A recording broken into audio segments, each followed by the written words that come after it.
اعوذ باللہ من الشیطان الرجیم بسم اللہ الرحمن الرحیم۔ خواتین و حضرات، ہم میزان حصہ اول میں پہلے باب ایمانیات کا مطالعہ کر رہے ہیں۔ اس میں نبوت اور اس سے متعلق چیزیں زیر بحث ہیں۔ ہم نے اس سے پہلے کی نشست میں نبی کی عصمت کے باب کا مطالعہ کیا۔ نبی کی عصمت سے عام طور پر جو مفہوم سمجھا جاتا ہے وہ کچھ اس طرح کا بن گیا ہے کہ نبی کسی غلطی پر قدرت نہیں رکھتا۔ یہ صورت نہیں ہوتی۔ میں نے بڑی وضاحت کے ساتھ قرآن مجید کی روشنی میں یہ واضح کیا ہے کہ تمام بشری خصائص اسی طرح ہوتے ہیں جس طرح کے ایک بشر میں ہونے چاہیے، لیکن یہ اللہ تعالیٰ نے بشری کو صلاحیت دی ہے کہ وہ اپنی تطہیر کرے، اپنا تزکیہ کرے، اپنی فطرت کی روشنی کی قدر کرے۔ وہ ایسا کرتا ہے تو پھر خیار و صالحین میں سے ہو جاتا ہے۔ تو نبیوں کا معاملہ بھی یہی ہے کہ وہ اپنی قوم کے بہترین لوگ ہوتے ہیں، وہ انسانیت کے گلے سرسبد ہوتے ہیں، اور ان کی شخصیت کا یہ پہلو ظاہر ہے کہ ان کے اخلاقی وجودی کے لحاظ سے ہوتا ہے۔ یعنی اخلاقی لحاظ سے ایک صالح انسان، صالح ترین انسان کا انتخاب کیا جاتا ہے۔ تاہم غلطی اور کوتاہی اس کے باوجود ہو جاتی ہے، لیکن اس غلطی اور کوتاہی کی نوعیت یہ نہیں ہوتی کہ جانب نفس کے داعیات غلبہ پا لیتے ہیں۔ جانب نفس کے داعیات پر پیغمبر کو غلبہ ہی رہتا ہے۔ جانب حق میں البتہ حدود سے بعض اوقات تجاوز ہو جاتا ہے۔ یعنی کوئی ایسی چیز سامنے آ جاتی ہے جس کی طرف بڑھنے میں بظاہر کوئی مذائقہ نہیں محسوس ہوتا، جو اپنی ذات میں خیر ہوتی ہے، جس کو صلاح و فلاح سے تعبیر کیا جا سکتا ہے، اس میں تجاوز ہو جاتا ہے۔ سیدنا موسیٰ علیہ السلام پر ایک مظلوم کی مدد کا غلبہ ہوا، یعنی اس کی مدد کے جذبے کا غلبہ ہوا تو انہوں نے اقدام کیا۔ سیدنا آدم کے ساتھ بھی یہی صورت ہوئی۔ میں نے پھر اس کے بعد بعض سوالوں کے جواب میں یہ عرض کیا تھا کہ یہ جو قرآن مجید میں رسالت مآب صلی اللہ علیہ وسلم کی طرف بھی ذم کی نسبت کی گئی ہے تو یہ دو پہلوؤں سے ہے۔ یعنی ایک تو ذم کا لفظ یہاں علی سبیل التوسع استعمال ہوا ہے۔ ہر طرح کی غلطیاں، ہر طرح کی کوتاہیاں، خواہ وہ جانب حق میں ہوں، جانب نفس میں ہوں، کیونکہ اللہ تعالیٰ کا اصول یہ ہے کہ وہ بہت سی چیزیں جو میرے آپ کے لیے نیکی کے کام ہوں گے وہ پیغمبروں کے لیے یا ابرار کے لیے یا غیر معمولی شخصیات کے لیے گرفت کا باعث بن سکتے ہیں۔ تو اس لیے ذم کا لفظ علی سبیل التوسع استعمال کر لیا گیا ہے۔ دوسرے یہ کہ پیغمبر جب جدوجہد کے میدان میں ہوتے ہیں، جس طرح کے نبی صلی اللہ علیہ وسلم تھے، یعنی آپ کا معاملہ یہ نہیں رہا کہ آپ نے یہ تنہا سب کام کیا ہو۔ آپ کے صحابہ کرام کی ایک جماعت آپ کے ساتھ شریک ہوئی تو ظاہر ہے کہ وہاں پر بھی کوتاہیاں ہو جاتی ہیں، جیسے مثال کے طور پر احد کے میدان میں یہی ہوا۔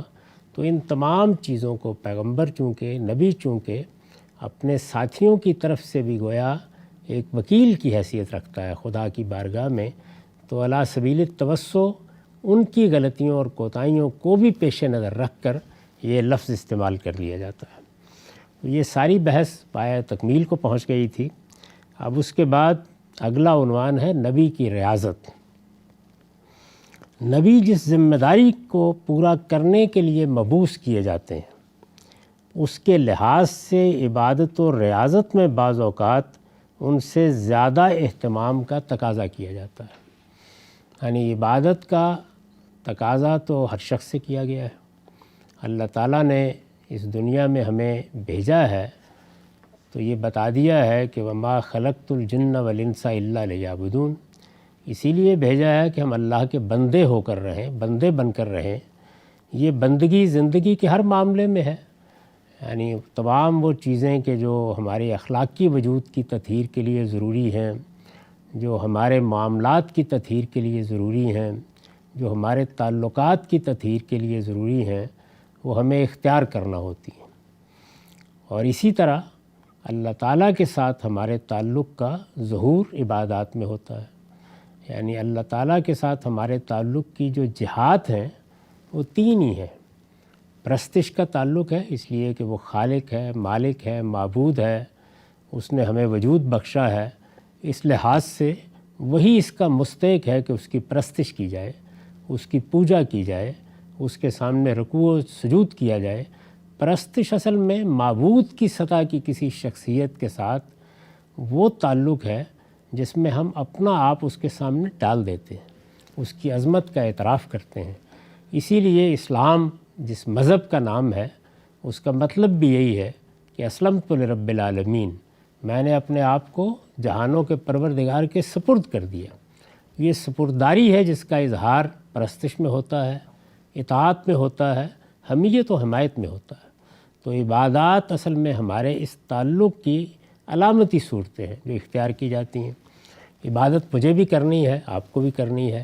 ہمارے لیے جو عبادت لازم کی گئی ہے وہ معلوم ہے، اور یہی کم و بیش تمام امتوں میں رہا ہے، یعنی اللہ تعالیٰ نے جو نبی بھی بھیجے ان کے ذریعے سے انسانوں کو کم و بیش اتنی مقدار کی عبادت ہی کا پابند کیا ہے۔ یہ ہم 5 وقت نماز پڑھتے ہیں، ہم مہینے میں 30 دن کے روزے رکھتے ہیں، عمرہ و حج کے لیے اگر اللہ تعالیٰ کوئی استطاعت بخشے تو حاضر ہوتے ہیں، ایسے ہی قربانی ہے۔ یہ عبادات وہ ہیں جو تمام انسانوں کے لیے ہیں۔ تو پیغمبروں سے یا نبیوں سے زیادہ کا مطالبہ کیا جاتا ہے، یعنی اللہ تعالیٰ کی طرف سے جب ذمہ داری دی جاتی ہے کہ انہیں اللہ کا پیغام پہنچانا ہے، اللہ کے دین کی گواہی دینی ہے، تو رعایت نہیں ملتی بلکہ زیادہ کا تقاضا کیا جاتا ہے۔ تو یہ اصل میں موضوع ہے جس کو نبی کی ریاضت کے زیر عنوان زیر بحث لایا جائے گا۔ نبی جس ذمہ داری کو پورا کرنے کے لیے مبعوث کیے جاتے ہیں، یعنی یہاں پہلی بات جو کہی گئی ہے وہ یہ ہے، معاف کیجیے، کہ اللہ تعالیٰ اگر کوئی تقاضا کرتے ہیں تو اس لحاظ سے کرتے ہیں کہ کسی شخص کو کیا ذمہ داری دی گئی ہے۔ مجھے اور آپ کو اگر زندگی کے عام معاملات میں اللہ کی بندگی کا حق ادا کرنا ہے، عام آدمی کی حیثیت سے کرنا ہے، تو ظاہر ہے کہ تقاضے بھی اسی کے اعتبار سے ہوں گے۔ نبی کو ایک بڑا منصب دیا جاتا ہے، بڑے منصب کے لحاظ سے اس کو اپنی ذمہ داریاں پوری کرنی ہوتی ہیں۔ تو جس ذمہ داری کو پورا کرنے کے لیے مبعوث کیے جاتے ہیں یعنی بھیجے جاتے ہیں، جس ذمہ داری پر ان کو فائز کیا جاتا ہے، اس کے لحاظ سے، یعنی جیسی ذمہ داری ہوگی، جس قوم کی طرف آئیں گے، جن حالات میں آئیں گے، جو کام ان کے سپرد کیا جائے گا، اس کے لحاظ سے۔ یہ ہر نبی کے ساتھ یکساں نہیں ہوتا، اس کے لحاظ سے عبادت و ریاضت میں بعض اوقات ان سے زیادہ اہتمام کا تقاضا کیا جاتا ہے۔ یہ بنیادی بات ہے۔ اس سے مقصود، یعنی یہ کیوں کیا جاتا ہے، اس سے مقصود جمعیت خاطر بھی ہوتی ہے۔ یہ سب باتیں خود قرآن نے بیان کر دی ہیں، یعنی وہ جس منصب پر فائز ہوئے ہیں اس کے ساتھ ان کا تعلق مستحکم رہے، اس میں دل لگا رہے، وہ ان کے جسم و جان کا حصہ بنے، وہ اس کے لیے جدوجہد کر رہے ہوں تو ان کی تمام حصیات اسی پر مرتکز رہیں۔ تو جمعیت خاطر یعنی دل میں ایک طرح کی جمعیت رہے، دل اس چیز کو اختیار کرے جس چیز کا تقاضا اعضاء و جوارح سے کیا جا رہا ہے۔ اس سے مقصود جمعیت خاطر بھی ہوتی ہے۔ تبتل اللہ یعنی اللہ کی طرف ہو جانا۔ ہم جب دنیا کی زندگی میں اور دنیا کی لذتوں میں پڑے ہوتے ہیں تو بارہا اللہ تعالیٰ کو بھولے ہوئے ہوتے ہیں۔ اس کے لیے ضرورت ہوتی ہے کہ تھوڑا گوشہ گیر ہو جایا جائے۔ تبتل اللہ کا مطلب ہے اللہ کے لیے گوشہ گیر ہو جانا، اللہ کے لیے وقف ہو جانا، باقی ذمہ داریوں کو چھوڑ کر صرف اللہ کا ہو جانا۔ تبتل اللہ کے ذریعے سے قلب و نظر کی تطہیر بھی، یہ تعبیر بھی خود قرآن مجید نے اختیار کی ہے، جیسے کہ آگے آپ سورہ مزمل میں دیکھیں گے۔ تو دوسری چیز کیا پیش نظر ہوتی ہے کہ پیغمبر جب عبادت میں لگیں گے، زیادہ ریاضت کریں گے، تو اس سے اللہ کی طرف گوشہ گیری میں مدد ملے گی، اور اس سے کیا ہوگا؟ قلب و نظر کی تطہیر ہوگی۔ یعنی جس وقت ذکر ہوتا ہے، اللہ تعالیٰ کی یاد انسان کے دل و دماغ کا احاطہ کرتی ہے، وہ اپنا سر سجدے میں ڈال دیتا ہے، رکوع و سجود کرتا ہے، وہ اس کی زبان پر پاکیزہ کلمات آتے ہیں، وہ دنیا کی مشغولیتوں سے ہاتھ اٹھاتا ہے، اللہ تعالیٰ کو اپنی توجہات کا مرکز بناتا ہے، تو اس سے جو آلودگی قلب و نظر میں ہوتی ہے اس میں کمی آتی ہے، پاکیزہ ہوتا ہے انسان۔ یہ ہم سب کا تجربہ ہے کہ جس وقت ہم اچھی مجلس میں ہوتے ہیں، اچھے لوگوں کے پاس بیٹھے ہوتے ہیں، اچھے مقاصد پر غور کرتے ہیں، اچھی چیزوں کو اپنا مطمع نظر بناتے ہیں، تو ہماری توجہات کے ذریعے سے ہمارے قلب و نظر میں بھی پاکیزگی آتی ہے، اور جیسے ہی ہم اپنی صحبت تبدیل کرتے ہیں، اپنی مشغولیتیں دوسری نوعیت کی بناتے ہیں، تو رغبت کا میدان بھی تبدیل ہونا شروع ہو جاتا ہے۔ تو یہ عام انسانی بات ہے، تبتل اللہ کے ذریعے سے قلب و نظر کی تطہیر بھی، تاکہ پاکیزگی حاصل رہے۔ وہ ایک بڑا کام کرنے کے لیے اٹھتے ہیں، اور علم و عمل میں استقامت بھی، یعنی اب علم کی بھی آزمائش ہے، عمل کی بھی آزمائش ہے۔ یہ بات تو ہر انسان کے ساتھ ہے، پیغمبروں کے ساتھ سب سے بڑھ کر ہوتی ہے، تو وہ اس میں استقامت اختیار کریں، یعنی وہ جمے رہیں، پابرجا رہیں، کوئی پائے استقلال میں لغزش نہ آئے۔ یہ ساری چیزیں حاصل کرنے کے لیے، یعنی جمعیت خاطر، قلب و نظر کی تطہیر، علم و عمل میں استقامت، یہ سب چیزیں حاصل کرنے کے لیے ان سے کس چیز کا تقاضا کیا جاتا ہے؟ زیادہ ریاضت، زیادہ عبادت کا تقاضا کیا جاتا ہے۔ اب اس سے آپ معلوم ہوا، یہ محض یعنی ایک جملہ معترضہ کے طور پر عرض کر رہا ہوں کہ خود ہم سے بھی جو عبادت کا تقاضا کیا جاتا ہے اسی لیے کیا جاتا ہے۔ یعنی جس درجے میں ہمیں زندگی بسر کرنی ہے، اس میں اگر آپ غور کریں تو روزے کس طرح سے ہماری جو جارحیت ہے اس کو کم کرتے ہیں اور اللہ تعالیٰ کی اطاعت کا خوگر بناتے ہیں۔ بالکل اسی طرح سے نماز 5 وقت خدا کی یاد دہانی کراتی ہے، ایک خاص طرح کا تقویٰ پیدا کرتی ہے۔ آدمی اپنے آپ کو ڈسپلن کرنے پہ مجبور ہو جاتا ہے، اٹھنا ہے، پاکیزہ ہونا ہے، پاکیزہ رہنا ہے، نماز کے لیے ایک وقت مقرر ہے، حاضر ہونا ہے اس موقع کے اوپر، تو اس کے اثرات خود ہمارے اوپر بھی اسی طرح ہوتے ہیں۔ تو یہ چیزیں ہیں جو جس درجے میں ہم عام انسانوں سے مطلوب ہیں، اس درجے میں ہم سے عبادت کا تقاضا کیا جاتا ہے، اسی لیے کہ جمعیت خاطر رہے، اسی لیے کہ قلب و نظر پاکیزہ رہے، اسی لیے کہ علم و عمل میں استقامت ہو، پابرجا ہوں۔ پیغمبر سے انہی مقاصد کے لیے بڑھ کر کیا جاتا ہے۔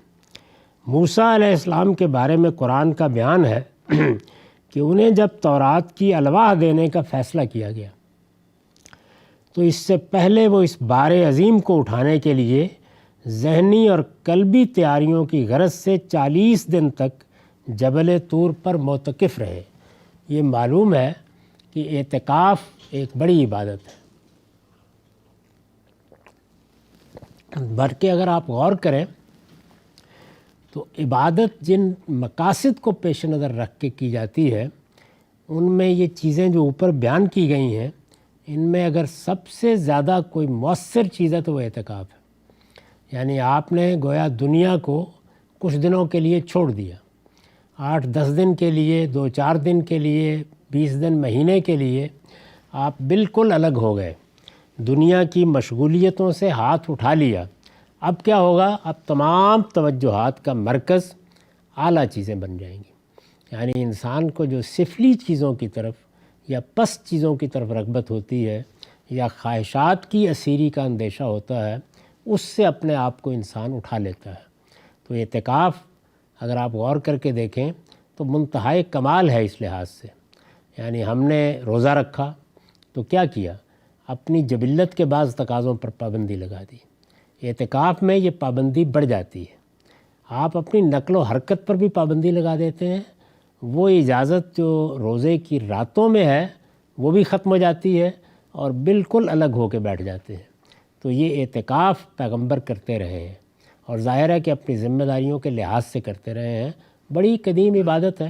قرآن مجید نے جب بیت اللہ کی تعمیر کا ذکر کیا ہے تو جس طرح نماز کا ذکر کیا ہے سیدنا ابراہیم کو خطاب کرتے ہوئے، طواف کا ذکر کیا ہے، اسی طرح اعتکاف کا ذکر کیا ہے۔ تو یہ اعتکاف بیت الحرام میں بھی ہوتا تھا، اسی طرح کرتے تھے۔ موسیٰ علیہ السلام کے بارے میں قرآن کا بیان ہے کہ انہیں جب تورات کی الواح دینے کا فیصلہ کیا گیا تو اس سے پہلے، یعنی جب یہ فیصلہ کیا گیا کہ اب وہ تورات کے حامل ہوں گے، اللہ کی کتاب ان پر نازل کی جائے گی، اور اگر دیکھا جائے تو گویا اجتماعی زندگی سے متعلق یہ پہلی کتاب ہے جو ایک قانون لے کے آ رہی ہے۔ قانون کے نفاذ، قانون پر عمل پیرا ہونے کی ذمہ داری کی نوعیت بہت الگ ہے۔ ایک پوری کی پوری قوم اب گویا قومی حیثیت سے اللہ تعالیٰ کے دین کی علمبردار بنائی جا رہی ہے۔ تو اس بڑے موقع پر جب یہ فیصلہ کیا گیا کہ اب تورات کی الواح دی جائیں گی، یعنی تورات کا جو ابتدائی حصہ ہے وہ لکھ کر دیا گیا تھا الواح کی صورت میں، تو جب دینے کا فیصلہ کیا گیا تو اس سے پہلے وہ اس بار عظیم کو اٹھانے کے لیے ذہنی اور قلبی تیاریوں کی غرض سے، یہ ذہنی اور قلبی تیاریاں کیا ہیں؟ وہی جمعیت خاطر، قلب و نظر کی تطہیر، استقامت کے لیے اللہ تعالیٰ سے دعا، غرض سے 40 دن تک جبل طور پر معتکف رہے۔ یعنی ان سے یہ کہا گیا کہ آپ 40 دن یہاں گزاریں گے اور اس میں اعتکاف کریں گے جبل طور پر، طور کے پہاڑ پر۔ جب وہ اعتکاف کی مدت پوری ہو گئی تو اس کے بعد یہ فیصلہ کیا گیا کہ اب یہ کتاب دی جائے اور اس کو لے کر وہ اپنی قوم کی طرف جائیں اور اس عظیم مشن کے لیے اپنی قوم کو تیار کریں کہ جس میں پھر ان کو صدیوں اللہ تعالیٰ کے دین کی گواہی دینی تھی اور پورے عالم پر دینی تھی۔ سیدنا یحییٰ اور سیدنا مسیح نے رہبانیت کی حد تک زہد و تجرد اختیار کیے رکھا۔ یعنی یہ دو پیغمبر ہیں جن کی بعثت بنی اسرائیل کے معاملے میں آخری فیصلے کے لیے ہوئی۔ ایک قوم جس کو اس مقصد کے لیے اٹھایا گیا کہ وہ اللہ کے دین میں نبوت کی ذمہ داریاں گویا قومی حیثیت سے ادا کرے۔ جب یہ فیصلہ ہو گیا کہ اس قوم کو اب سزا دینی ہے، اس پر آخری حجت پوری کرنے کے لیے یہ دو پیغمبر مبعوث ہوئے، پہلے سیدنا یحییٰ، اس کے بعد سیدنا مسیح۔ اور اگر آپ دیکھیے تو سیدنا یحییٰ کے ساتھ وہ سب کچھ ہو گیا جس کی توقع نہیں کرنی چاہیے کسی مسلمان قوم سے، کہ ان کا سر قلم کر کے ایک رقاصہ کی خدمت میں پیش کر دیا گیا۔ یعنی سرکشی اپنی انتہا کو پہنچ گئی، پھر سیدنا مسیح کے ذریعے سے آخری حجت پوری ہوئی، پھر عذاب کا فیصلہ کر دیا گیا۔ تو اللہ تعالیٰ جب کسی قوم پر عذاب کا فیصلہ کرتے ہیں تو وہ ان سارے مراحل سے گزرنے کے بعد کرتے ہیں، اور خاص طور پر بنی اسرائیل کا معاملہ تو عام قوموں کا نہیں ہے۔ یعنی انہیں تو اللہ تعالیٰ نے خود قرآن میں بتایا ہے کہ بالکل اسی طرح منتخب کیا گیا جس طرح کہ اللہ پیغمبروں کو منتخب کرتا ہے، کہ ایک پوری قوم، ابراہیم کی پوری ذریت، وہ اللہ کے دین کی حجت پوری کرنے کے لیے خدا کی زمین پر بیٹھے۔ تو ان دونوں پیغمبروں نے کیا کیا؟ یعنی یہ چونکہ ایک ایسی امت کی طرف آئے جو عام حالات میں دین نہیں سیکھ رہی بلکہ آخری فیصلہ ہے۔ وہ خود بیان کرتے ہیں کہ اس قوم کی جڑوں پر تو کلہاڑا رکھ دیا گیا ہے، اب اس کا فیصلہ ہونے والا ہے۔ تو انہوں نے رہبانیت کی حد تک زہد و تجرد اختیار کیے رکھا، یعنی گھر نہیں بنایا، گھر نہیں بسایا، دونوں نے تجرد کی زندگی اختیار کر لی۔ عام زندگی میں جو چیزیں ہوتی ہیں وہ بھی چھوڑ دیں، اور گویا ہر وقت کی زاہدانہ زندگی۔ ہمارے ہاں جو صوفیہ نے طریقے عام طور پر اختیار کیے ہیں، ان کا ظہور انہی کے ہاں ملتا ہے، اور یہ واضح ہوتا ہے کہ یہ طریقے مثالی نہیں ہیں، یہ عام حالات سے متعلق نہیں ہیں۔ ہم بھی عام زندگی میں جو قانون اختیار کرتے ہیں وہ بالکل اور ہوتا ہے، لیکن ایمرجنسی کی صورتحال ہو جائے تو نوعیت بالکل تبدیل ہو جاتی ہے۔ اس وقت بھی دنیا پر ایک ایمرجنسی کی صورتحال ہے، تو دیکھیے کیا پابندیاں لگ رہی ہیں، کن چیزوں کے بارے میں اب بہت حساس ہو گئے ہیں، کیا کیا اور چیزیں ہیں کہ جو ہم نے اختیار کر لی ہیں جو عام حالات میں نہیں اختیار کرتے۔ تو یہ جو حالات تھے ان میں پھر انہوں نے رہبانیت اختیار کی۔ تو رہبانیت کا بھی ایک موقع ہے، لیکن وہ اس وقت جب کہ فی الواقع اس کی ضرورت ہوتی ہے۔ تو انہوں نے رہبانیت کی حد تک زہد و تجرد اختیار کیے رکھا، دنیا کو چھوڑ دیا۔ زہد کا مطلب یہ ہے کہ دنیا میں جو دلچسپی لے سکتے تھے وہ بھی نہیں لی، جو کچھ جائز تھا اس کو بھی اپنے لیے ایک لحاظ سے ممنوع قرار دے لیا۔ تجرد اختیار کیے رکھا، یعنی سب سے الگ ہو کر رہے، نہ گھر بسایا، نہ اولاد، نہ بچے، نہ بیوی، کوئی چیز نہیں، اس لیے کہ زندگی کا ایک ایک لمحہ وہ اس قوم پر اتمام حجت کی جد و جہد میں صرف کرنا چاہتے تھے جس کا فیصلہ ہونے والا تھا۔ موقع ہی نہیں ہے، یعنی اب کسی اور چیز کی طرف کیا توجہ کی جائے؟ سیلاب آ رہا ہے، ایک بڑی وبا پھیل گئی ہے، زلزلہ آ گیا ہے، تو اس طرح کی صورتحال میں پھر عام چیزیں نہیں اختیار کی جاتی۔ تو انہوں نے رہبانیت اختیار کر لی، زہد اور تجرد کو اپنا لیا۔ ظاہر ہے کہ اللہ تعالیٰ کے ایمائی سے کیا، اپنے طور پر تو نہیں کر سکتے تھے۔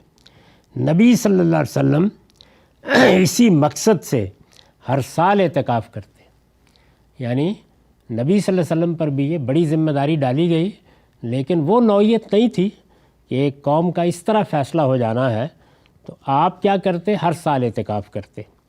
ہم مسلمان زندگی میں ایک بار کر لیں، ایک بار بھی نہ کریں، لازم نہیں کیا گیا، لیکن ہر سال کرتے، ہر سال اعتکاف کرتے اور وقتاً فوقتاً روزے رکھتے تھے، یعنی صرف رمضان کے روزوں ہی پر اکتفا نہیں کرتے تھے بلکہ اکثر روزے رکھتے تھے۔ ہر مہینے میں 3 روزے تو رکھتے ہی تھے۔ اسی طرح کبھی اپنی پیدائش کے موقع پر روزہ رکھ لیا ہے، کبھی حضرت موسیٰ کی کسی کامیابی پر روزہ رکھ لیا ہے، پہلے پیغمبروں کی کسی یاد میں روزہ رکھ لیا ہے، تو وقتاً فوقتاً روزے رکھتے تھے۔ ان کی تفصیلات نفل روزوں میں اسی کتاب میں ہم دیکھ لیں گے۔ آپ کو انذار عام کا حکم دیا گیا، یعنی یہ تو آپ کی عام زندگی تھی کہ اس میں بھی آپ کا طرز عمل عام لوگوں سے کہیں زیادہ عبادت و ریاضت کا تھا۔ آپ کو انذار عام کا حکم دیا گیا، یعنی جب یہ ذمہ داری ڈالی گئی کہ اب آپ اللہ کے دین اور اللہ کے پیغام کو کھلے عام پہنچائیں گے۔ اب محض یہ نہیں ہوگا کہ لوگ آپ کے پاس آئیں تو آپ اللہ کی کتاب پڑھ کے سنا دیں، آپ جن لوگوں کے ساتھ کوئی خصوصی تعلق رکھتے ہیں ان کے پاس جا کے ان کو دعوت دے دیں، آپ اب عام انذار کریں گے۔ یہ بڑی ذمہ داری تھی، یعنی پبلک میں کھڑے ہو کر، جو ذرائع اس وقت موجود تھے، حرم میں کھڑے ہو کر، چوپالوں میں کھڑے ہو کر، صفا کی پہاڑی پر کھڑے ہو کر انذار عام کا حکم دیا گیا۔ تو 5 نمازوں کے ساتھ مزید ایک نماز آپ پر فرض کر دی گئی، یعنی 5 نمازیں تو ہم سب پر فرض ہیں، تمام پیغمبروں کے دین میں اسی طرح 5 ہی نمازیں رہی ہیں، لیکن ایک نماز اور نبی صلی اللہ علیہ وسلم پر فرض کی گئی۔ اس کے لیے تہجد کا وقت مقرر کیا گیا، یعنی اس کا وقت بھی گویا رات میں نیند توڑ کر اٹھیں، اور آپ کو ہدایت کی گئی۔ تہجد کا مطلب ہی یہ ہوتا ہے کہ نیند توڑ کر اٹھیں۔ جس وقت آدمی بستر میں رہنا پسند کرتا ہے اس وقت اٹھے اور اٹھ کے اپنے پروردگار کے سامنے کھڑا ہو جائے۔ اس کے لیے تہجد کا وقت مقرر کیا گیا، اور آپ کو ہدایت کی گئی کہ آدھی سے کچھ کم یا زیادہ رات تک اس میں قرآن کی تلاوت کریں، یعنی یہ کوئی 2-4 منٹ یا 1-8 گھنٹے کے لیے نہیں، بلکہ آدھی سے کچھ کم یا زیادہ رات تک اس میں قرآن کی تلاوت کریں۔ سورہ بنی اسرائیل میں اس کا حکم آپ کے لیے وَمِنَ اللَّيْلِ فَتَہَجَّدْ بِهِ نَافِلَةً لَكَ، اور رات میں تہجد کا اہتمام کرو، یہ تمہارے لیے مزید برآں ہے۔ یعنی قرآن مجید نے بتایا یہ نافلۃ لک ہے، باقی لوگوں کے لیے 5 نمازیں ہیں، آپ کے لیے یہ مزید برآں ہے، ایک زائد نماز ہے جس کی آپ کو پابندی کرنی ہے، کہ الفاظ میں بیان ہوا ہے۔ اسی طرح مزمل میں فرمایا ہے، یہ سورہ مزمل میں اس کی بڑی تفصیل ہوئی ہے۔ یہ قرآن مجید کی 73 نمبر سورہ ہے، 1 سے 8 آیات ہے۔ فرمایا ہے یا ایھا المزمل قم اللیل الا قلیلا نصفہ او انقص منہ قلیلا او زد علیہ ورتل القرآن ترتیلا انا سنلقی علیک قولا ثقیلا ان ناشئۃ اللیل ہی اشد وطئا واقوم قیلا ان لک فی النہار سبحا طویلا واذکر اسم ربک وتبتل الیہ تبتیلا۔ اے اوڑھ لپیٹ کر بیٹھنے والے، رات کو کھڑے رہو مگر تھوڑا، آدھی رات یا اس سے کچھ کم کر لو یا اس پر کچھ بڑھا دو، اور اپنی اس نماز میں قرآن کو ٹھہر ٹھہر کر پڑھو، اس لیے کہ عنقریب ایک بھاری بات کا بوجھ ہم تم پر ڈال دیں گے۔ یعنی یہ وجہ بتائی گئی کہ انذار عام کی ذمہ داری ڈالی جانے والی ہے۔ سورہ مزمل کے فوراً بعد سورہ مدثر ہے، جس میں پھر وہ ذمہ داری ڈال دی گئی ہے، یا ایھا المدثر قم فانذر۔ وہاں پر بھی یہی کہہ کے خطاب کیا گیا ہے کہ اوڑھ لپیٹ کر بیٹھنے والے اٹھو اور اپنی قوم کو اب انذار کرو، اس لیے کہ عنقریب ایک بھاری بات کا بوجھ ہم تم پر ڈال دیں گے۔ رات کا یہ اٹھنا، اب یہ دیکھیے وجہ بھی بتائی ہے، رات کا یہ اٹھنا در حقیقت دل کی جمعیت اور بات کی درستی کے لیے بہت موزوں ہے۔ یعنی دل میں جمعیت پیدا ہوگی، طبیعت میں ارتکاز پیدا ہوگا، مقصد پر لگے رہو گے، دوسری چیزوں کی طرف توجہ نہیں ہوگی۔ اس کے لیے یہ ضروری ہے کہ رات کے وقت اٹھ کر قرآن مجید کو پڑھو، اس لیے کہ دن میں تو اس کام کی وجہ سے تمہیں بہت مصروفیت رہے گی۔ اب دیکھیے ایک ایک چیز کا جواب دیا ہے، یعنی آپ یہ کام کریں، اس کے یہ ایک ذمہ داری ہے جو ہم ڈال رہے ہیں، اس کے لیے تیاری اسی طریقے سے ہوگی۔ یہ تیاری کیا ہے جو مطلوب ہے؟ دل کی جمعیت اور بات کی درستی، یعنی بات ٹھیک رہنی چاہیے، اس میں اضمحلال نہیں ہونا چاہیے، اس کے اندر کوئی اس کا تصور نہ پیدا ہو جائے کہ آپ اپنے کام کو پورا کرتے وقت کبھی دائیں بائیں ہو جائے۔ ٹھیک صحیح راستے پر رہنے کے لیے یہ ہدایت ہم کر رہے ہیں، اس لیے کہ دن میں تو اس کام کی وجہ سے تمہیں بہت مصروفیت رہے گی، دعوت دینی ہے، لوگوں سے ملنا ہے، بات کرنی ہے، تو دن میں کام کرنا ہوگا، تو ہم نے اس لیے رات کا وقت مقرر کیا ہے۔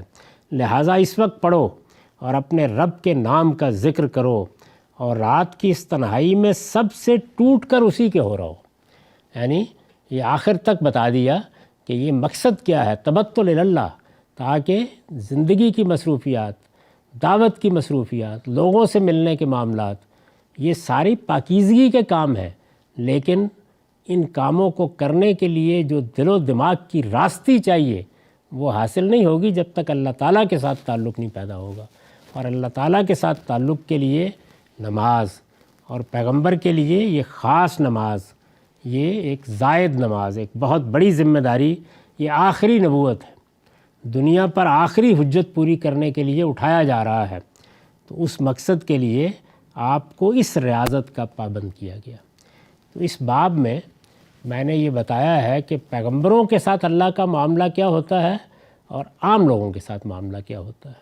عام لوگوں پر اتنی ذمہ داری ڈالی جاتی ہے جتنی ان کی عمومی زندگی کے لحاظ سے ضروری بھی ہے، اور جس سے زندگی کی مشغولیتوں میں کوئی تعطل بھی پیدا نہیں ہوتا، بہت مختصر ہے۔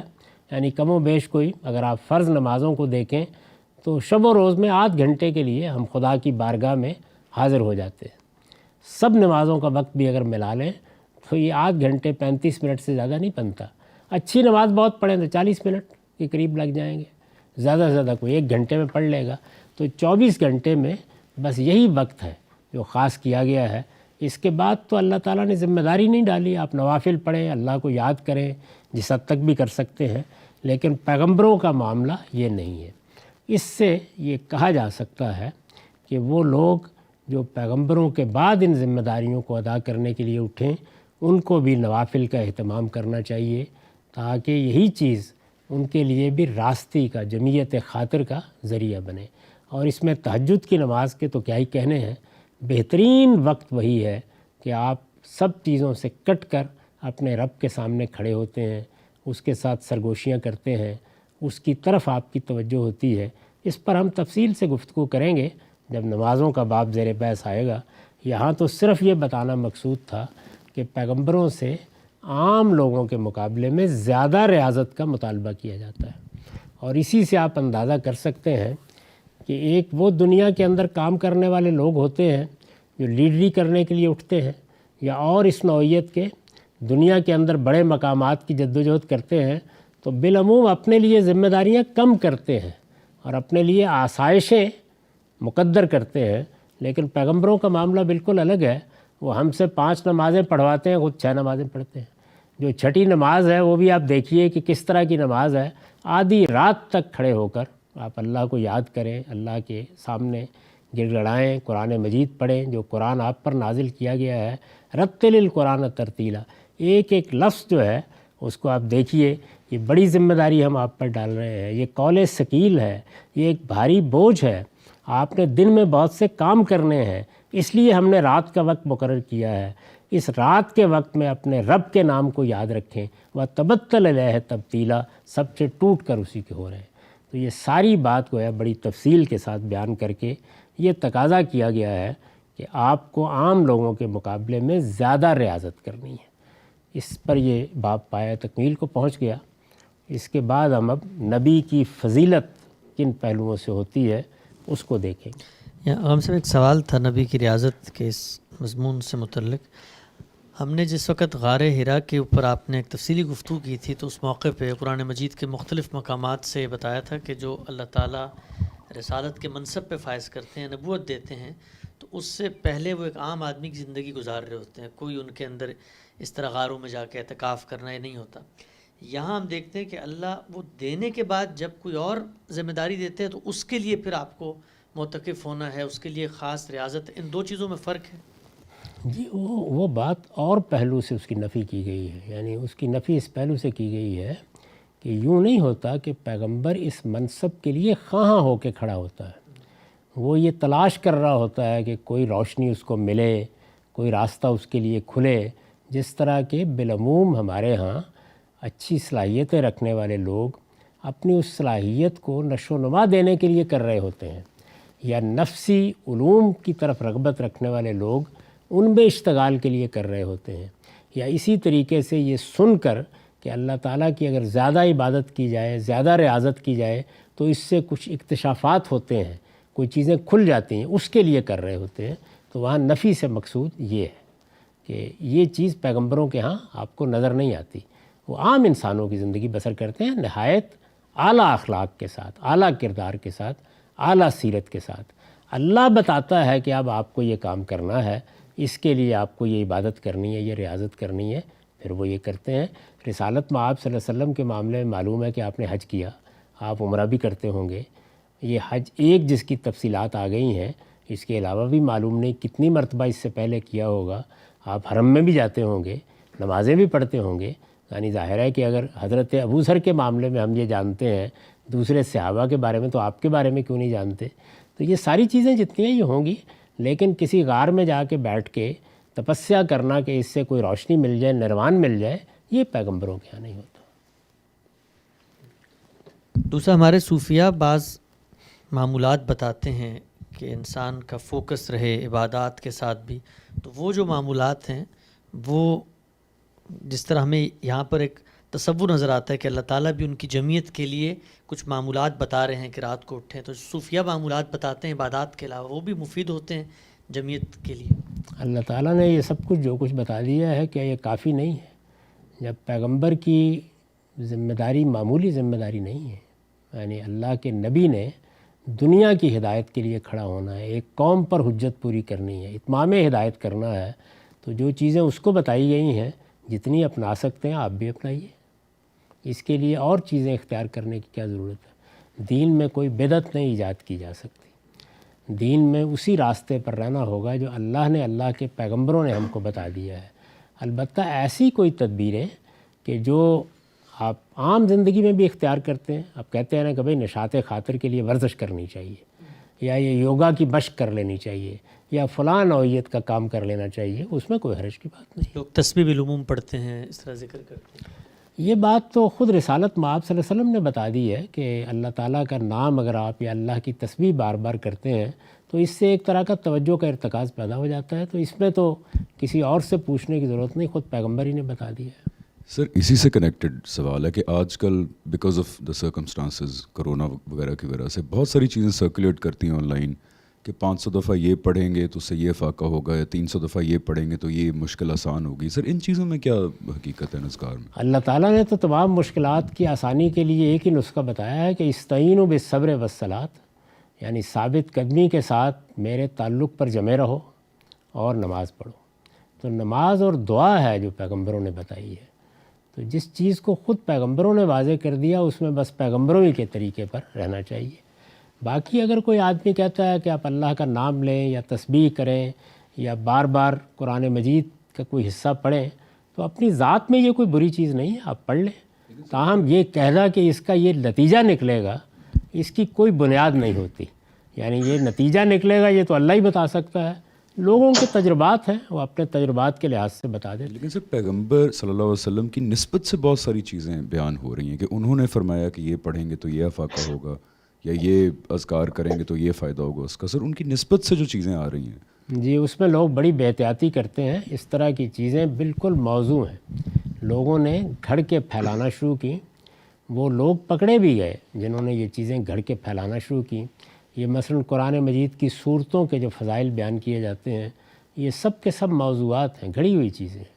رسالت مآب صلی اللہ علیہ وسلم کی نسبت سے اس طرح کی چیزیں بیان کرتے وقت ہر آدمی کو اللہ کا خوف کرنا چاہیے، اس لیے کہ یہ بڑی ذمہ داری کی بات ہے. جو چیزیں حضور نے بتائی ہیں وہ بس وہی ہیں کہ جو میں نے آپ کی خدمت میں عرض کر دی کہ نماز پڑھیے، اللہ سے دعا کیجیے. رسول اللہ صلی اللہ علیہ وسلم نے بڑی ہی پاکیزہ دعائیں سکھائی ہیں، میں نے اس کتاب میں وہ دعائیں جمع بھی کر دی ہیں. آپ ان دعاؤں کا اہتمام کریں جتنا بھی کر سکتے ہیں، اللہ کے سامنے گڑ گڑا کے گناہوں کی معافی مانگیں. یہ طریقہ ہمیں پیغمبر نے سکھایا ہے. باقی اس طرح کی چیزیں زیادہ تر موضوعات ہیں، گڑی ہوئی ہیں. غامدی صاحب آپ نے موسیٰ علیہ السلام کے بارے میں ذکر فرمایا کہ تورات دینے سے پہلے اللہ تعالیٰ نے ان کی تیاری کے لیے ان کو طور پہاڑ پہ اعتکاف کروایا. تو نبوت عطا کرنے سے پہلے رسول کریم صلی اللہ علیہ وسلم پہاڑ پہ اعتکاف کیوں نہیں کر سکتے؟ یہ تو اللہ تعالیٰ نے کرایا، وہ کس نے کرایا؟ یعنی اللہ تعالیٰ نے ذمہ داری دینے کا فیصلہ کیا، بلا کر کہا کہ میں تمہیں یہ ذمہ داری دے رہا ہوں. اس کے بعد اللہ ہی بتائے گا نا کہ اس ذمہ داری کے لیے کیا تیاری کرنی ہے. تو رسالت مآب صلی اللہ علیہ وسلم کس اصول پر جائیں گے؟ یعنی آپ کو بتا دیا گیا ہے کہ آپ پیغمبر بنائے جانے والے ہیں، تو پھر باقی روایت کا کیا کریں گے جس میں جیسے ہی بتایا جاتا ہے کہ فرشتہ آیا تو آپ کانپنے لگ گئے. یہ بتایا جاتا ہے کہ اپنی اہلیہ سے جا کر کہا زملونی زملونی. تو یہ سب باتیں جو ہیں ان کو کس جگہ پہ رکھیں گے؟ پھر یہ کہ اس کا معاملہ یہ تو نہیں ہے محض کہ یہ جو روایت ہے جو ہمیں بتائی جاتی ہے یہ بس یہ بیان کر رہی ہے کہ حضور وہاں جا کے کوئی عبادت کر لیتے تھے. وہاں وحی آنے کا واقعہ بیان ہوا ہے، اس وحی آنے کی کیفیت بیان ہوئی ہے. اس کے بعد رسالت مآب صلی اللہ علیہ وسلم کا رد عمل بیان ہوا ہے. اس کے بعد پھر جو مزید تفصیلات ہیں ان کا میں یہاں ذکر کرنا پسند نہیں کرتا، یہ سب بیان ہوا ہے. تو میں نے اس کے اوپر جو سوالات اٹھائے ہیں آپ سب اصحاب علم ہیں، کسی وقت مجھے بتائیں کہ ان کا کیا جواب ہے. یہ رسالت مآب صلی اللہ علیہ وسلم کی زندگی کا سب سے بڑا واقعہ ہے. محمد بن عبداللہ کو محمد الرسول اللہ اس واقعے نے بنایا ہے. آپ نے اپنی پوری زندگی میں یہ واقعہ کبھی بیان نہیں کیا. یہ سیدہ خدیجہ کے لیے ان کی زندگی کا سب سے بڑا واقعہ ہے. یعنی اگر آپ غور کریں تو جس طرح یہ واقعہ بیان کیا جاتا ہے اس میں سب سے بڑی شخصیت وہی ہیں. ان کے پاس حضور گئے ہیں جیسے کہ بیان کیا جا رہا ہے، انہوں نے کبھی بیان نہیں کیا. رسالت مآب صلی اللہ علیہ وسلم کے جلیل القدر صحابہ نے کبھی بیان نہیں کیا. دیکھنا چاہیے کہ کیا بیان ہو رہا ہے. پھر جو اس کا رد عمل بیان ہو رہا ہے کہ آپ کانپنے لگ گئے، آپ نے کہا زملونی زملونی، یہ معاملہ سیدنا موسیٰ کے ساتھ کیوں نہیں ہوا؟ قرآن مجید جب سورہ نجم میں پہلی وحی کی تفصیلات بیان کرتا ہے تو اگر بصیرت کی نگاہ ہو تو ذرا پڑھیں اس کو. اس میں تردید کر رہا ہے ان ساری باتوں کی. یہ بتا رہا ہے کہ نگاہ بہکی نہیں، اپنی جگہ سے آپ ہلے نہیں. آپ نے ما کذب الفؤاد ما رأى، یعنی ادنا درجے کا کوئی تردد واقع نہیں ہوا. یہ ساری باتیں کیوں کہی جا رہی ہیں؟ کیا محل ہے اس کا؟ یہی بتانے کے لیے کہی جا رہی ہیں کہ پیغمبر وحی کو اس طرح سے وصول کرتا ہے. یہ تو بڑی خطرناک روایت ہے، غور کرنا چاہیے روایت پرستی سے بلند ہو کے کہ کیا چیز ہے جو ہمیں بتائی جا رہی ہے. اور اس سے رسالت مآب صلی اللہ علیہ وسلم کی وحی، آپ کی نبوت، اس کے بعد میں کیا عرض کروں، نوبت وہاں تک پہنچا دی گئی ہے کہ سلسلہ بند ہو گیا. آپ کو اطمینان بھی ورقہ بن نوفل نے دلایا. سیدنا موسیٰ کو تو اندھیری رات میں اور سردی کے موسم میں کسی ورقہ بن نوفل کی ضرورت نہیں پڑی، لیکن حضور کو اس کی ضرورت پڑ گئی. اور پھر یہ کہ آپ کے اندر خودکشی کرنے کی معاذ اللہ. ذرا ان ساری روایات کو جمع کیجئے اور دیکھیے ان میں کیا تصویر سامنے آتی ہے. اور روایت کیا ایک موقوف روایت ہے، یعنی جس کو کبھی برفو ہونے کی سعادت ہی حاصل نہیں ہوئی. اور حیرت ہوتی ہے کہ لوگ غور نہیں کرتے کہ خدا کے پیغمبر کی زندگی کا سب سے بڑا واقعہ آپ نے کبھی بیان کرنا ہی پسند نہیں کیا. میں اس پر کیا عرض کر سکتا ہوں؟ اس سے نکل کر قرآن مجید کی روشنی میں سورہ نجم کا مطالعہ کریں. صراحت سے قرآن کہہ رہا ہے وَلَقَدْ رَآهُ نَزْلَةً أُخْرَى. ایک پہلی وہی وہ ہے، دوسری یہ ہے. پہلے دونوں واقعات خود بیان کر رہا ہے، لیکن کیا کریں کہ قرآن کبھی ہمارے لیے تدبر کا موضوع ہی نہیں بنتا.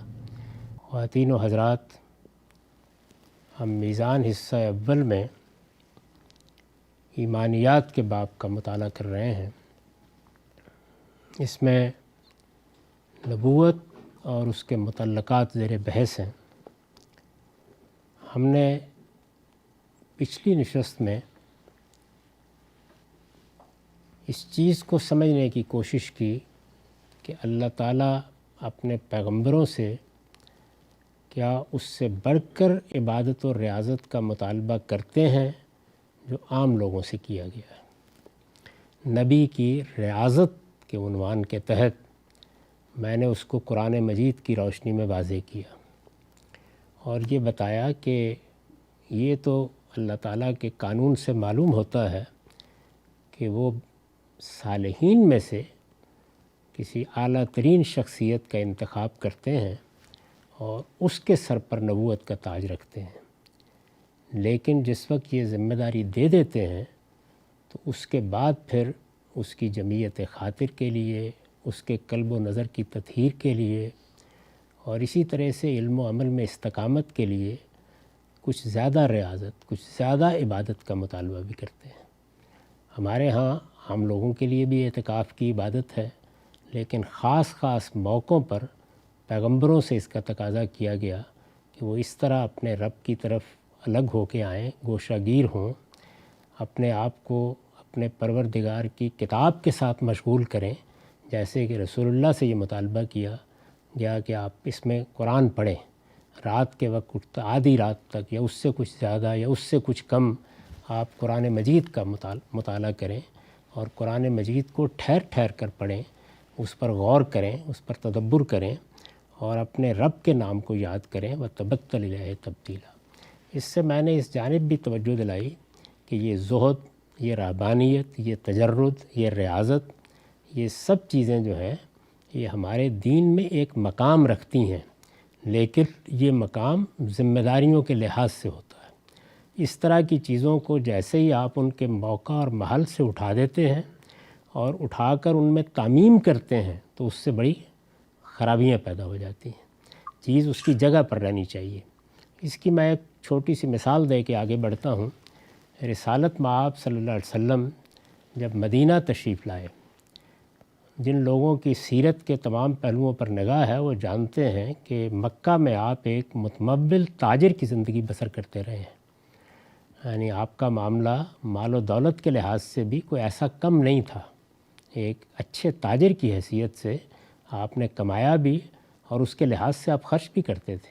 ایک متمول تاجر کے طور پر کی حیثیت سے آپ کی شخصیت کے بہت سے پہلوؤں کے بارے میں سیرت کا مطالعہ کرنے والے واقف ہیں. لیکن جب مدینہ تشریف لائے تو آپ کے ساتھ بہت سے لوگوں نے ہجرت کی. اب آپ کی ذمہ داری بھی دوہری ہو گئی. یعنی اللہ کے پیغمبر کی حیثیت سے تو آپ اپنے صحابہ کے، اپنے ماننے والوں کے رہنما تھے ہی، اس کے ساتھ گویا ایک نوعیت کی حکومت کی ذمہ داری بھی آ گئی. مدینہ میں آپ کہہ سکتے ہیں ایک قبائلی نوعیت کی لیکن ریاست سی قائم ہو گئی. معاہدہ ہو گیا، میثاق مدینہ جس کو کہا جاتا ہے. اب ظاہر ہے کہ جو مہاجرین تھے، جو آپ کے ساتھ آئے، جنہوں نے آپ کے ساتھ ہجرت کی، ان کی ذمہ داری آپ پر عائد ہوئی. تو ان کی ذمہ داری جب عائد ہوئی تو آپ نے اس کے لیے ایک طریقہ تو یہ اختیار کیا کہ مواخات قائم کر دی، یعنی انصار کے ساتھ بھائی بنا دیا اور اس طرح بڑی حد تک ان کی کفالت کا بندوبست ہو گیا. لیکن یہ سب لوگوں کے ساتھ نہیں ہو سکا. مدینہ ایک بڑی مختصر سی بستی تھی، تو اس میں پھر ایک چبوترا قائم کر دیا گیا. آج کی تعبیر میں آپ اس کو مہاجر کیمپ کہہ سکتے ہیں، خود مسجد نبوی میں. اور وہاں پر وہ لوگ مقیم ہو گئے جن کو کسی دوسرے کے ساتھ رکھنا ممکن نہیں ہو سکا. یہ لوگ ہیں جن کی ذمہ داریاں آپ پر تھیں اور ان کی کافی بڑی تعداد تھی. یہی ہیں جن سے متعلق قرآن مجید نے سورہ بقرہ کے آخر میں یہ ترغیب دلائی کہ للفقراء الذین احصروا فی سبیل اللہ، یہی لوگ ہیں۔ جب ان کی ذمہ داری آپ پر عائد ہو گئی تو جو طریقہ آپ نے اختیار کیا وہ یہ تھا کہ اب جو کچھ بھی پاس ہوگا پہلے ان لوگوں کی ذمہ داریاں پوری ہوں گی، اس وقت اس کے بعد گھر میں آئے گا۔ تو اس سے وہ نوبت آ گئی کہ جس میں بعض اوقات گھر میں کئی دن چولہا بھی نہیں جلا، یہ صورت پیدا ہو گئی۔ ایک موقع، ایک محل اور ایک ذمہ داری کے لحاظ سے یہ زہد یا یہ طریقہ آپ نے اختیار کیا، یہ اپنے محل میں بالکل ٹھیک ہے، لیکن اس سے کوئی عمومی اصول نہیں اخذ کیا جا سکتا۔ تو اس لیے یہ توجہ دلائی ہے کہ پیغمبر پر جو ذمہ داری ڈالی جاتی ہے اس کے لحاظ سے اللہ تعالیٰ اس سے تقاضے کرتے ہیں، عام لوگوں پر جو ذمہ داری ڈالی گئی ہے اس کے لحاظ سے ان سے تقاضے ہیں۔ جو لوگ پیغمبروں کی پیروی میں اسی نوعیت کا کام کرنا چاہیں ان کو بھی ان کے اس اسوے کی بھی پیروی کرنی چاہیے۔ یعنی یہ گویا پیغمبروں کے لیے اللہ تعالیٰ نے لازم کر دیا، باقی لوگوں کے لیے یہ ترغیب کی چیز ہے، نفل۔ تو صحابہ کرام کے بارے میں بھی یہ معلوم ہے کہ مثلا انہوں نے جب یہ دیکھا کہ رسول اللہ صلی اللہ علیہ وسلم تہجد پڑھتے ہیں تو تہجد پڑھنی شروع کر دی بعض لوگوں نے۔ طائفۃ من الذین معک، قرآن مجید نے خود بتایا ہے کہ سب نہیں، لیکن ان کے اندر سے کچھ لوگوں نے تہجد پڑھنا شروع کر دی۔ سیدنا ابو بکر کے بارے میں خود روایتوں سے معلوم ہو جاتا ہے، سیدنا عمر کے بارے میں خود روایتوں سے معلوم ہو جاتا ہے۔ تو یہ اس وجہ سے بتایا گیا کہ جو اللہ تعالیٰ کے ہاں عبادت اور ریاضت کے مطالبات ہیں یہ اس لحاظ سے ہوتے ہیں، ہم سے ہماری عمومی زندگی کے لحاظ سے کیے گئے ہیں، جن کا جو مشن ہوگا، جن پر جو ذمہ داری اللہ تعالیٰ ڈالیں گے ان کے لحاظ سے یہ مطالبات کریں گے، اور اسی سے آپ مختلف پیغمبروں کے طرز عمل کو بھی سمجھ سکتے ہیں۔ یعنی کیا وجہ ہے کہ رسالت مآب صلی اللہ علیہ وسلم نے بھی ایک سے زیادہ شادیاں کیں، سیدنا ابراہیم نے بھی کیں، بعض دوسرے پیغمبروں نے، لیکن سیدنا یحییٰ نے اور سیدنا مسیح نے زہد و تجرد کی زندگی گزاری۔ تو موقع اور محل کے لحاظ سے ہی سب چیزوں کو سمجھنے کی ضرورت ہوتی ہے۔ باقی رہ گئی یہ بات جو پچھلی نشست میں زیر بحث آ گئی تھی ضمنی طور پر، اس پر کسی وقت تفصیل سے بات کریں گے۔ اس وقت بات کی تو بہت سے دوسرے گوشے زیر بحث آ جائیں گے کہ کیا پیغمبر اس سے پہلے بھی ایسا کچھ کرتے ہیں۔ عام حالات میں اگر صرف اتنی بات بیان کی جاتی کہ رسالت مآب صلی اللہ علیہ وسلم غار حرا میں کہیں چلے جاتے تھے، اول تو یہ بات ہی سمجھ میں نہیں آتی، اس لیے کہ اگر اعتکاف ہی کرنا تھا تو اعتکاف تو حرم موجود تھا۔ وَأَنْتُمْ عَاكِفُونَ فِي الْمَسَاجِد کے الفاظ بتا رہے ہیں کہ اعتکاف سے لوگ واقف ہیں، اور اگر معتکف ہونا تھا تو اس میں حرم سے بڑی کیا چیز ہو سکتی تھی۔ لیکن چلیے اگر اتنی بات ہوتی تو مان لیتے، لیکن اس کے بعد جو تفصیلات بیان کی گئی ہیں وہ کسی طرح بھی قرآن مجید کے مطابق نہیں ہیں۔ قرآن مجید کی سورہ نجم کو تدبر کے ساتھ ہمیشہ پڑھیے۔ قرآن مجید آپ کو بتائے گا کہ پیغمبر پر وحی کیسے آتی ہے، پہلی کیسے آتی ہے، دوسری کیسے آتی ہے، کس طرح سے اس کا انتخاب کیا جاتا ہے۔ اس کی روشنی میں پھر روایتوں کو دیکھیں، اور روایت بھی جو ایک موقوف روایت ہے، یعنی کسی متعلق فرد نے اس کو بیان ہی نہیں کیا سرے سے۔ اس کے بعد ہم اگلے باب کی طرف بڑھتے ہیں، نبی کی فضیلت۔ یہ جانتے ہیں آپ کہ عام طور پر امتوں میں یا پیغمبروں کے ماننے والوں میں یہ چیز بہت زیر بحث آ جاتی ہے۔ چنانچہ قرآن مجید میں بھی ایک خاص مقام پر یہ چیز اسی پس منظر میں زیر بحث آئی ہے کہ اپنے اپنے پیغمبر کی فضیلت کا ذکر کرتے ہوئے لوگ حدود سے تجاوز کر جاتے ہیں، اور اس کے بعد یہی چیز مخاصمت کا باعث بن جاتی ہے۔ میں آپ سے عرض کروں، معاف کیجیے، یہ ایسی بات ہے کہ یہ جو آپ بعد میں دیکھتے ہیں کہ فرقے بن گئے، گروہ بن گئے، ہر فرقے اور ہر گروہ نے اپنے اپنے اکابر کی ایک فہرست بنا لی ہوتی ہے، اس میں بھی یہی بحثیں چل رہی ہوتی ہیں۔ یعنی لوگ اپنے اکابر کے بارے میں اس طرح کی باتیں بیان کرتے، ان کے کچھ فضائل کے باب لکھتے، اس سے متعلق روایات آگے منتقل کرتے، بعض چیزیں حقیقی ہوتی ہیں، بعض میں مبالغہ کرتے، اور اس طرح انہی کی بنیاد پر اپنی فرقہ بندیوں کو قائم رکھتے ہیں۔ اختلافات میں ایک بہت بڑا پہلو انسان کی یہ نفسیات ہے کہ وہ جس طرح اپنی ذاتی برتری چاہتا ہے، بالکل اسی طرح اپنے لیڈروں کی، اپنے رہنماؤں کی، اپنے بڑے لوگوں کی بھی برتری کے احساس کے ساتھ تفوق کی جو جبلت ہے یہ ہر انسان کے اندر ایک درجے میں موجود ہوتی ہے، اور یہ قومی سطح پر بھی موجود ہوتی ہے۔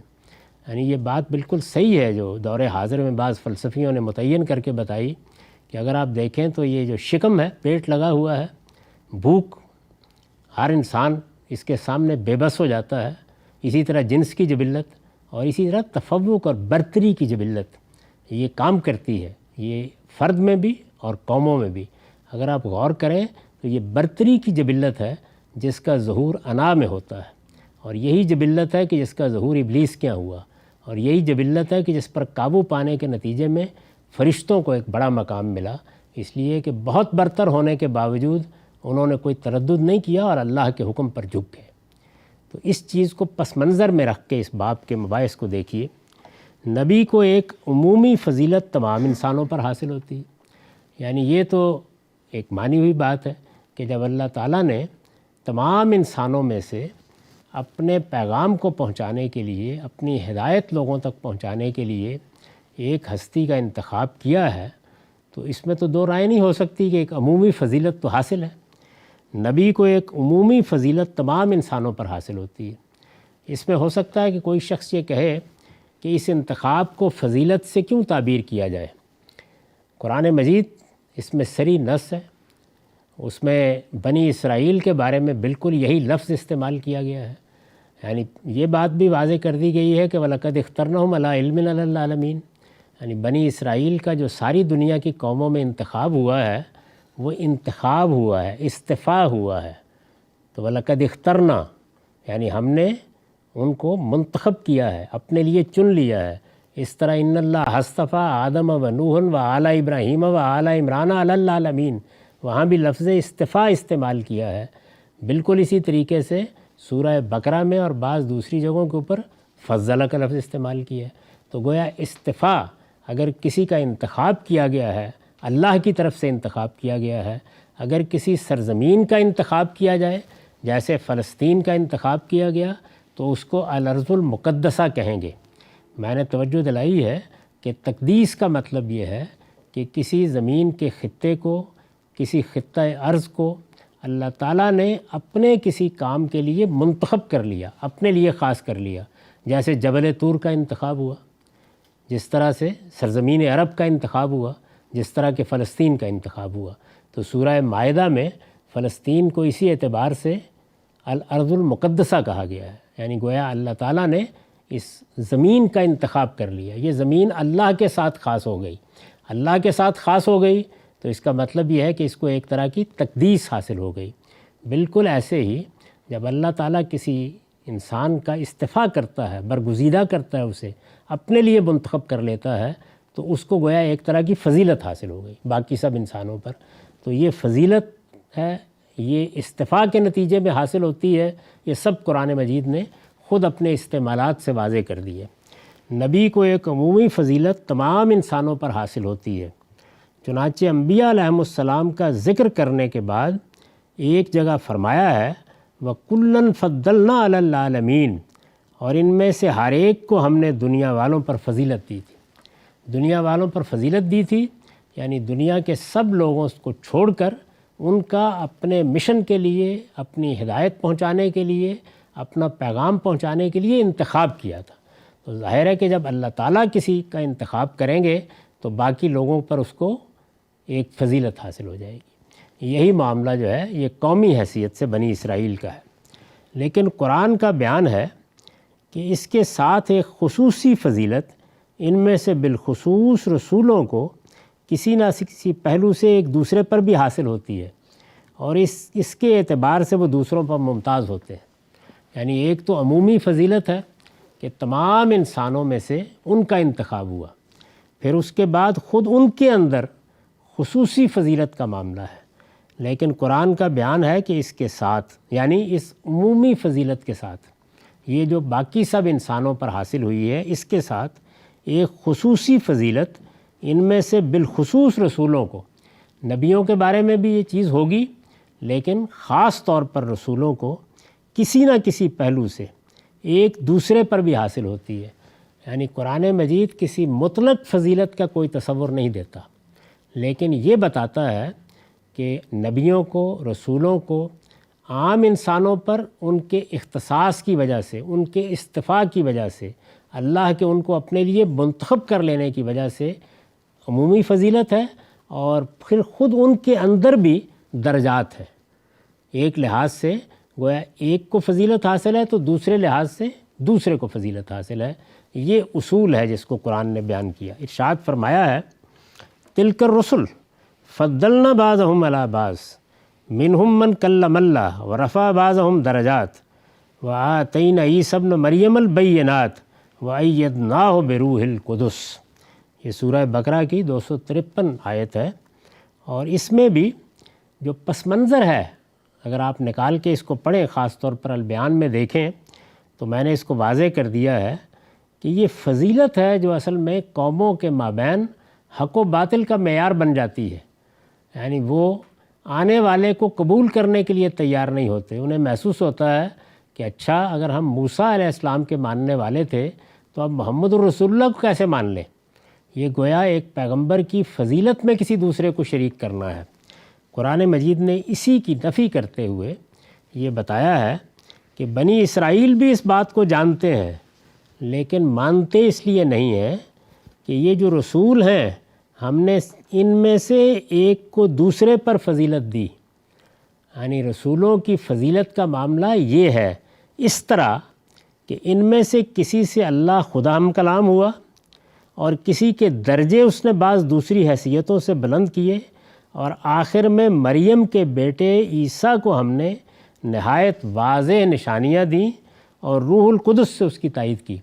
یہ دیکھیے قرآن مجید کی بلاغت، یعنی یہ بتایا کہ یہ فضیلت کا معاملہ مطلق نہیں ہے، ہم نے تمام رسولوں کو کسی نہ کسی پہلو سے دوسرے پر فضیلت دی ہے۔ اس کے بعد مثالیں دے کے بتایا کہ موسیٰ کو ہم نے فلاں معاملے میں سب پر فضیلت دی اور مسیح کو فلاں معاملے میں دی، اور ایسے ہی درمیان میں ورفع بعضهم درجات، یعنی یہ تو چند مثالیں ہیں، باقیوں کو اس پہ قیاس کر لیں، ہر ایک کے درجے کسی نہ کسی لحاظ سے ہم نے ایک دوسرے پر بلند کیے ہیں۔ یہ اصول بیان کیا۔ اب قرآن مجید کا جو طریقہ ہے وہ یہ ہے کہ وہ جب کسی مسئلے پر گفتگو کرتا ہے تو اس کے بارے میں ایسے ہی اصول کو متعین کر دیتا ہے۔ یہ میرے نزدیک وہ فریم ورک ہوتا ہے، یا یہ وہ 4 کارنرز ہوتے ہیں، یا یہ وہ تحدید ہوتی ہے کہ جس کے اندر پھر باقی سارے ذخیرے کو دیکھنا چاہیے۔ ہمارے علم کی بڑی غلطیوں میں سے یہ ہے کہ اس میں بالعموم قصے، روایات وہ اصل قرار پا جاتے ہیں۔ ہمیشہ یہ دیکھنا چاہیے کہ قرآن مجید نے کسی مسئلے سے متعلق کیا 4 کارنرز متعین کر دیے ہیں، کیا بتایا ہے اس کے بارے میں۔ ابھی ہم نے بہت سی چیزوں میں دیکھا کہ مثلا عبادت اور ریاضت کے بارے میں کیا اصول متعین کیا ہے، یعنی ذمہ داری عموم میں کیسے ڈالی جائے گی اور خصوص میں کیسے ڈالی جائے گی۔ ان چیزوں کو سمجھ لینے کے نتیجے میں یہ جو عمومی قضیے اختیار کر لیے جاتے ہیں ان کی غلطی سمجھ میں آ جاتی ہے، اور روایات اور قصوں کا بھی محل متعین ہو جاتا ہے۔ بالکل اسی طریقے سے میں نے یہ واضح کرنے کی کوشش کی کہ ایک پیغمبر اپنے لیے زندگی کا ایک لائحہ عمل اختیار کرتا ہے۔ ایک لائحہ عمل وہ ہے جو سیدنا سلیمان اور داؤد نے اختیار کی ہے، یعنی آپ اندازہ کریں کہ وہ محل بنایا جس کو قرآن مجید کہتا ہے سرہم ممرد من قواریر، اور دوسری جانب رسول اللہ کی زندگی ہے۔ اچھا، رسالت مآب صلی اللہ علیہ وسلم کی زندگی میں ہم کو اور ہی نوعیت کی شخصیت نظر آتی ہے، اور سیدنا یحییٰ اور سیدنا مسیح کے ہاں بالکل اور۔ تو یہ کیا چیز ہے، اس کو ہمیشہ احوال کے لحاظ سے متعین کرنا چاہیے۔ تو فضیلت کے معاملے میں قرآن مجید نے یہ بتا دیا۔ یہی وہ چیز ہے جس کی میں نے حلال حرام میں توجہ دلائی ہے کہ قرآن مجید نے یہ بتا دیا ہے کہ اس مادی زندگی کے بارے میں اس کا زاویہ نظر کیا ہے سورہ اعراف میں، زینتوں کے بارے میں اس کا زاویہ نظر کیا ہے، اور حرام کیا چیزیں کی گئی ہیں۔ حرام جو چیزیں کی گئی ہیں ان کے گویا اصول بتا دیے ہیں، اب وہ ایک دائرہ متعین ہو گیا۔ تو ماضی کی کوئی چیز ہے یا حال کی ہے وہ اسی کے دائرے میں رکھ کے دیکھی جائے گی۔ اگر قرآن مجید کی یہ بصیرت انسان کو حاصل ہو جائے تو بہت سے معاملات میں بالکل واضح ہو جاتا ہے کہ اب کس چیز کو قبول کرنا ہے، کس کو رد کرنا ہے، کس کی تعویل کرنی ہے، کس کا محل متعین کرنا ہے، کس کو کہاں رکھنا ہے۔ آپ اس ترتیب کو الٹ دیں، یہ ممکن ہی نہیں کہ آپ کبھی صحیح راستے پر پڑ سکیں۔ تو وحی کے معاملے میں بھی اسی لیے توجہ دلائی کہ وہی کیسے آتی ہے، پیغمبر کا انتخاب کیسے کیا جاتا ہے، اس کے لیے سیدنا موسیٰ کا واقعہ پڑھیے قرآن میں، اور رسالت مآب صلی اللہ علیہ وسلم کے معاملے میں سورہ نجم کو دیکھیے، وہ سب کچھ بیان کرنے کی ضرورت کیوں پیش آئی ہے؟ یہ بتانے کے لیے کہ پیغمبر کے لیے ہماری ملاقات یا ہمارے فرشتے کی ملاقات یا ہماری طرف سے الہام یا وحی کا معاملہ ہوتا کیسے ہے، کیوں اتنے یقین کے ساتھ پیغمبر کھڑا ہو جاتا ہے؟ اس لیے کہ وہ ایسے اس کو لیتا ہے اور ہم ایسے اس کو دیتے ہیں۔ تو یہ ساری تصویر قرآن کھینچ دیتا ہے۔ تو یہاں سورہ بقرہ میں یہ بتا دیا کہ فضیلت کی بحث جو ہے وہ اس اصول پر ہوگی، یعنی تمام پیغمبروں کو عمومی فضیلت حاصل ہے انسانوں پر۔ وہ دیکھیے بیان کیا، وَكُلًّا فَضَّلْنَا عَلَى الْعَالَمِينَ، پہلے یہ بیان کر دیا اللہ کا انتخاب ہے وہ انسانوں کے اندر سے۔ اسی اصول پر بنی اسرائیل یا ذریت ابراہیم کی فضیلت کو سمجھ لیں۔ کیا فضیلت حاصل ہے ان کو؟ اللہ تعالیٰ نے دنیا کی تمام قوموں میں سے ان کا انتخاب کیا اپنے دین کی شہادت اور اس کی گواہی کے لیے۔ اگر آپ نبوت کے لفظ کو افراد کے ساتھ خاص رکھیں، اگرچہ وہ بھی ایک نبوت کی طرح کی ذمہ داری ہے، یعنی ایک وہ نبوت ہے، خود قرآن نے اس کو برابر کر کے بیان کر دیا، ان اللہ اصطفیٰ آدم و نوحً و آل ابراہیم و آل عمران علی العالمین، یعنی یہ اصطفاء ہے خدا کی طرف سے، تو یہ فضیلت ہے۔ تو یہاں بتایا کہ جو فضیلت ہم نے پیغمبروں کو دی ہے وہ ایک تو عمومی فضیلت ہے، لیکن خصوصی فضیلت کا معاملہ یہ ہے کہ ایک کو دوسرے پر حاصل ہے، کسی معاملے میں کسی کو، کسی معاملے میں کسی کو۔ اور پھر اس کی مثالیں دی ہیں کہ یہ جو کلام کرنے کی خصوصیت حاصل ہوئی سیدنا موسیٰ کو، یہ کسی اور کو نہیں حاصل ہوئی۔ اللہ تعالیٰ نے براہ راست ان کے ساتھ گفتگو کی۔ سیدنا مسیح علیہ السلام کو جس طرح کے حصی معجزات دیے گئے یہ کسی اور کو نہیں دیے گئے۔ تو یہ بتایا کہ یہ وہ خصوصی فضیلت کے پہلو ہیں جو مختلف پیغمبروں کے ساتھ ہوئے۔ جس طرح میں نے اوپر عرض کیا کہ قرآن مجید نے جب یہ بتایا کہ پیغمبر تہجد پڑھیں گے اور ایک نئی نماز ان کے لیے ہے، زائد نماز ان کے لیے ہے، مزید برآں ہے، تو یہ بتایا کہ یہ نماز کا حکم دیا کیوں گیا ہے، اس کا ان کے مشن سے کیا تعلق ہے، اس کے لیے تیاری کیسے کرنی ہے، اس کا نتیجہ کیا نکلے گا، اور ان کی عام زندگی کی مصروفیات میں چونکہ اس کی گنجائش نہیں تو وقت کون سا مقرر کیا گیا ہے۔ یہ قرآن مجید پر تدبر کریں گے تو وہ اس طرح ایک ایک چیز کو واضح کرے گا۔ بالکل اسی طریقے سے یہاں پر بھی یہ مثالیں دے کے بتا دیا گیا ہے کہ پیغمبروں کی فضیلت کے معاملے کو بھی ایسے ہی سمجھو۔ یہ یوں نہیں ہے کہ یہ فضیلت، جس طرح اللہ تعالیٰ نے فضیلت دینے کے لیے پیغمبر نہیں بنایا، یعنی پیغمبر اپنے مشن کے لیے منتخب کیا گیا ہے، ان کو ہدایت پہنچانے، حجت تمام کرنے کی ذمہ داری دی گئی ہے۔ اس ذمہ داری کے لیے جب کسی آدمی کا انتخاب ہوا، فضیلت اس کا نتیجہ ہے۔ بالکل اسی طرح سے یہ جو فضیلت کے پہلو ہیں، یعنی کسی کے ساتھ براہ راست کلام کیا ہے، کسی کو حصی معجزات دیے ہیں، تو اگر آپ غور کریں تو ان کا بھی اس کے مشن سے ایک تعلق ہوتا ہے، یعنی کیوں ایسا کیا گیا، وہ پھر الگ الگ مباحث ہیں، وہ کسی اور موقع کے اوپر کریں گے۔ سیدنا مسیح کو اس طرح کے حصی معجزات کیوں دیے گئے، سیدنا موسیٰ کے ساتھ اس طرح براہ راست کلام کا معاملہ کیوں ہوا، الواح تورات کیوں اس طریقے سے تحریری صورت میں دی گئیں، یہ سب چیزیں جو ہیں ان کا ایک محل اور موقع ہوتا ہے، یعنی اس کو عمومی قانون کے طور پر نہیں دیکھنا چاہیے۔ تو یہ خصوصی معاملہ ایسے ہوا۔ اس سے واضح ہے، یعنی یہ جو آیت ہے 253 آیت جو ہم نے پڑھی، اس سے واضح ہے کہ موسیٰ علیہ السلام سے اللہ تعالیٰ نے کلام فرمایا، یہ ان کی فضیلت کا خاص پہلو ہے، یعنی جو مثالیں دی گئی ہیں یہ اس خصوصی فضیلت کو بیان کرنے کے لیے دی گئی ہیں۔ مسیح علیہ السلام کو کھلے کھلے معجزات دیے اور روح القدس سے ان کی تائید فرمائی، یہ ان کے مخصوصات میں سے ہے۔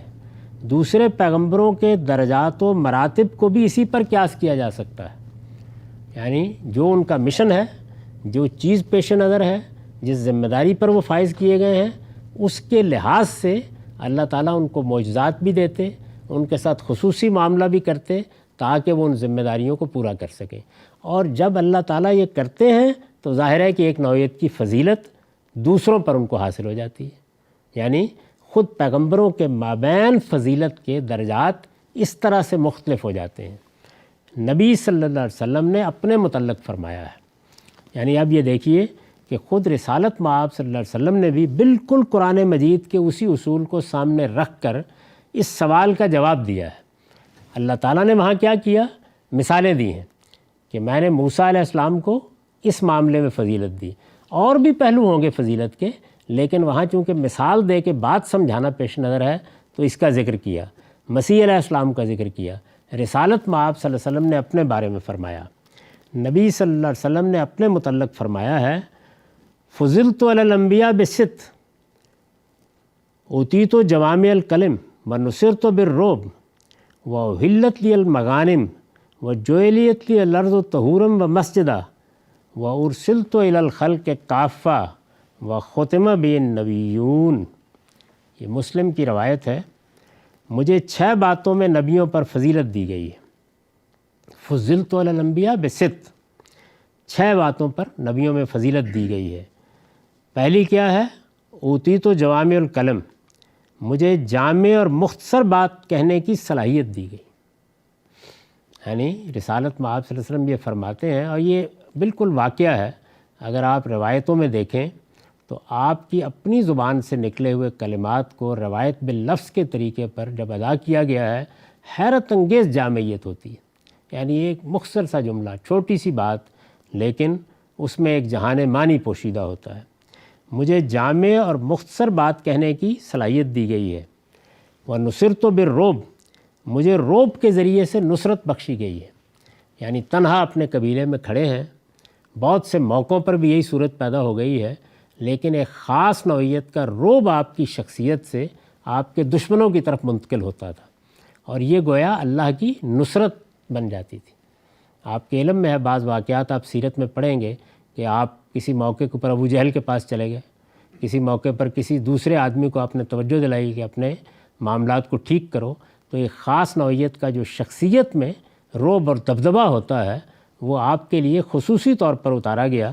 تو آپ نے فرمایا کہ اس سے میری نصرت کی گئی، نصرت بالرعب، میرے لیے مال غنیمت حلال کیا گیا۔ یعنی جو اموال آپ کو ملیں جب آپ فتوحات کرتے ہیں، جب کسی دشمن کو شکست دیتے ہیں، تو فرمایا گیا کہ اس کو لینا حلال کیا گیا۔ آپ ایک ایسی قوم میں اتارے گئے تھے جس کی معیشت کے کوئی ذرائع نہیں تھے، جس کے لیے ممکن ہی نہیں تھا کہ وہ اپنے پاؤں پر کھڑی ہو کر کوئی زراعت میں یا اور اس طرح کی چیزوں میں، زیادہ سے زیادہ کیا تھا، لوگ اگر باہر نکلتے تھے تو وہ جا کے تجارت کر لیتے تھے۔ اب یہ سارے راستے بند ہو گئے تو آپ کے لیے غنائم حلال کر دیے گئے۔ میرے لیے زمین کو مسجد بنایا گیا، یعنی یہ نہیں تقاضا کیا گیا کہ آپ معبد میں جا کے ہی عبادت کریں گے، بلکہ ساری زمین کو مسجد کی حیثیت دے دی گئی، جہاں چاہے اللہ کی عبادت کر لیں۔ اور پھر یہ کہ طہورم و مسجدہ، یعنی وہ میرے لیے مسجد بھی بنا دی گئی جہاں چاہے ہم نماز پڑھ لیں، اور اگر پانی میسر نہیں ہے تو خواہ غسل کی ضرورت ہے یا وضو کی، اسی زمین کا قصد کریں اور تیمم کر لیں، تو اس کو میرے لیے پاک قرار دے دیا گیا، اور مجھے پوری دنیا کے لیے پیغمبر بنا کر بھیجا گیا۔ یعنی اب جو کچھ بھی دنیا میں ہوگا وہ میرے ذریعے سے ہوگا، جو خدا کی ہدایت پہنچے گی وہ میرے ذریعے سے پہنچے گی۔ اب میری ہی ذات ہے کہ جو دین کا تنہا ماخذ ہے، اور قیامت تک پوری انسانیت کے لیے وہی ماخذ رہے گی۔ وہ ختم بالنبیون، اور میرے اوپر نبوت ختم کر دی گئی۔ تو یہ گویا رسالت مآب صلی اللہ علیہ وسلم نے اپنے فضائل بیان کیے ہیں، تاکہ قرآن مجید کی روشنی میں یہ متعین ہو جائے کہ وہ کیا چیزیں ہیں کہ جن میں آپ کو خصوصی فضیلت حاصل ہے۔ انبیاء اور رسل کی فضیلت کو اسی طرح دیکھنا چاہیے۔ اب یہ جو اوپر بحث کی، یعنی ایک قرآن مجید کی آیت جس نے اصول بیان کیا، ایک رسالت مآب صلی اللہ علیہ وسلم کا بیان، یعنی آپ نے یہ نہیں فرمایا کہ مجھے کوئی مطلق فضیلت دی گئی ہے، بلکہ یہ فرمایا کہ یہ 6 چیزیں ہیں جن میں مجھے فضیلت حاصل ہے۔ انبیاء اور رسل کی فضیلت کو اسی طرح دیکھنا چاہیے۔ یعنی کس طرح دیکھنا چاہیے کہ اللہ تعالیٰ نے ہر ایک کے درجات کسی نہ کسی لحاظ سے بلند کیے ہیں، کسی کو کسی معاملے میں فضیلت دی ہے اور کسی کو کسی دوسرے معاملے میں۔ انبیاء اور رسل کی فضیلت کو اسی طرح دیکھنا چاہیے۔ نبی صلی اللہ علیہ وسلم نے بعض موقعوں پر لوگوں کو اس معاملے میں متنبع بھی فرمایا ہے۔ یعنی ایک تو یہ ہے کہ بطور اصول قرآن نے بیان کر دیا، اس کی تفصیل خود رسالت مآب صلی اللہ علیہ وسلم نے اپنے فضائل بیان کرتے ہوئے لوگوں کو بتا دی، لیکن جب کچھ مواقع پیش آئے کہ بعض لوگوں نے غلطی کی تو آپ نے عملاً بھی توجہ دلائی۔ انبیاء اور رسل کی فضیلت کو اسی طرح دیکھنا چاہیے۔ نبی صلی اللہ علیہ وسلم نے بعض موقعوں پر لوگوں کو اس معاملے میں متنبہ بھی فرمایا ہے، یعنی توجہ دلائی ہے۔ ایک مرتبہ ایک صحابی نے آپ کو یا خیر البریہ، اے بہترین خلائق، یعنی آپ کو خطاب کیا اور خطاب میں یہ کہا کہ اے بہترین خلائق، یعنی اللہ تعالیٰ کی مخلوقات میں بہترین، سب سے بہتر، یہ کہہ کر رسالت مآب صلی اللہ علیہ وسلم کو ایک صحابی نے خطاب کیا۔ ایک مرتبہ ایک صحابی نے آپ کو یا خیر البریہ، اے بہترین خلائق کہہ کر خطاب کیا۔ آپ نے فرمایا وہ تو ابراہیم علیہ السلام تھے۔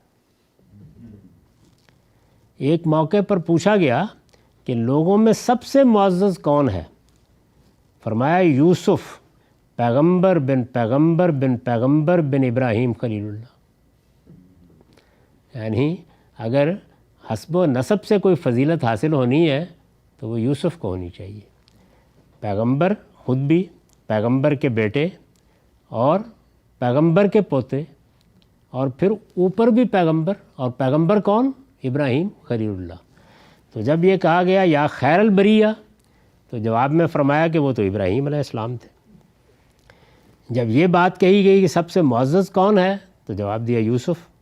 ایک دفعہ کا واقعہ ہے کہ کسی مسلمان نے اپنی قسم میں نبی صلی اللہ علیہ وسلم کو نبی صلی اللہ علیہ وسلم کی دنیا والوں پر فضیلت کا ذکر کیا۔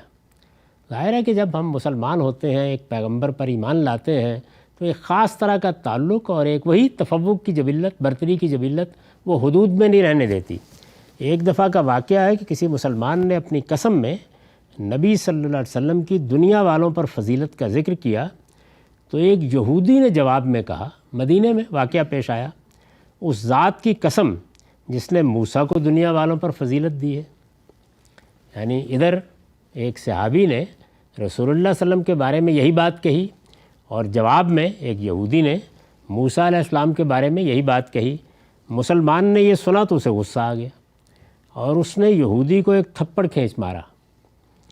یہودی نے حضور کی خدمت میں جا کر شکایت کی، یعنی وہ وہاں سے گئے، انہوں نے جا کر کہا آپ دیکھیے کہ رسالت مآب صلی اللہ علیہ وسلم کا معاملہ کیا ہے۔ وہ یہودی بھی شکایت لے کے آپ کی خدمت میں گیا ہے۔ یہودی نے حضور کی خدمت میں جا کر شکایت کی تو آپ نے فرمایا مجھے موسیٰ پر فضیلت نہ دو، قیامت کے دن میں ہوش میں آؤں گا تو وہ عرش کا کونا پکڑے ہوئے ہوں گے، مجھ سے پہلے ہوش میں آ چکے ہوں گے، شاید بے ہوش نہیں ہوں گے یا مجھ سے پہلے ہوش میں آ جائیں گے۔ تو گویا یہ فرمایا کہ دیکھیے کیا اصلاح کا طریقہ ہے، یعنی کس طریقے سے آپ نے مختلف موقعوں پر اندازہ کیجئے کہ کوئی اور ہوتا تو یہ کہتا کہ کوئی بات نہیں ہے، یہ تمہاری عقیدت اور خلوص ہے جس کی وجہ سے تم چشتی رسول اللہ کا کلمہ پڑھ لیتے ہو، کہہ دیتا۔ لیکن اللہ کے پیغمبر کے جوابات دیکھیے، خیر البریہ کہا گیا تو کہا کہ وہ تو ابراہیم تھے۔ سب سے معزز کون ہے پوچھا گیا تو کہا وہ تو یوسف تھے۔ اور یہ واقعہ پیش آیا تو یہ فرمایا کہ مجھے موسیٰ پر فضیلت نہ دو، قیامت کے دن میں ہوش میں آؤں گا تو وہ عرش کا کونا پکڑے ہوئے ہوں گے، شاید بے ہوش نہیں ہوں گے یا مجھ سے پہلے ہوش میں آ جائیں گے۔ یعنی گویا یہ بتانے کے لیے آپ نے لوگوں کو توجہ دلائی کہ ہر پیغمبر کی اپنی اپنی فضیلتیں ہیں، تو یہ مطلق فضیلت کا طریقہ اختیار نہ کرو۔ یہ تعلیم اس قدر واضح ہے، لیکن انبیاء علیہم السلام کی امتوں نے بالعموم اسے قبول نہیں کیا۔ یعنی ہونا یہ چاہیے کہ جب قرآن مجید نے ایک اصول متعین کر دیا، جس طرح میں نے آپ سے عرض کیا کہ توجہ دلائی، اور اگر آپ اس کو سورہ بقرہ میں نکال کے پڑھیں تو موقع کلام کیا ہے، یعنی بتایا یہی گیا ہے کہ مطلق فضیلت دینے ہی سے در حقیقت امتوں کے مابین اختلافات ابدیت اختیار کر لیتے ہیں۔ اس ذیل میں آئی ہے وہ آیت، اس میں اصول بیان کیا۔ خود رسالت مآب صلی اللہ علیہ وسلم نے اپنے بارے میں 6 چیزوں کی وضاحت کی اور اس طرح مختلف مواقع پر توجہ دلا دی۔